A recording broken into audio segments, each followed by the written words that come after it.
আবার এরকম কাজ করছো? স্যারও সবাই দেখছে।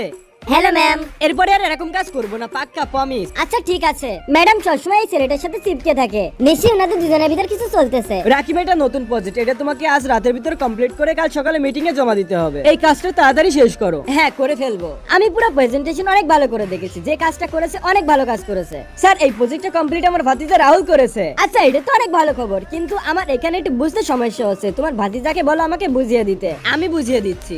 আচ্ছা এই প্রজেক্ট যদি তুমি কমপ্লিট করে থাকো, তাহলে এই ব্যাপারে রাকিব কেন এত স্পষ্ট বলতে পারছে? তুমি কেন চুপ করে আছো? স্যার, রাহুল চাচ্ছিল নতুন ছেলেটা একটু সুযোগ পাক আর কনফিডেন্সের সাথে কাজ করতে পারে, এই জন্য রাকিবকে বলার সুযোগ দিয়েছে। এটা মিথ্যা কথা, ও কিভাবে জবাব দিবে? কারণ পুরো প্রজেক্টটাই তো আমি কমপ্লিট করেছি। তুমি চুপ করো। রাকিবকে ধমকিও না। মন খারাপ করিও না, চুপ করো। এই পুরো সম্পূর্ণ প্রজেক্ট রাহুল করেছে।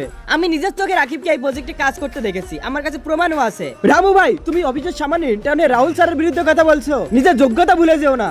আমার মনে হয় রাকিবেরই প্রজেক্টে হ্যান্ডেল করা উচিত। ম্যাডাম, ছোট মুখে বড় কথা, কিন্তু অফিসের সবাই বলছিল রাকিবের সাথে নাকি আপনার চক্কর চলছে, এজন্য আপনি রাকিবের পক্ষ নিয়ে কথা বলছেন। বাবা, এনার মনে হচ্ছে একটু বেশি সমস্যা হচ্ছে। বাবা, রাকিব আমাদের নতুন সিও। হ্যাঁ রাকিব আমার হাজবেন্ড আর এই কোম্পানির সিও।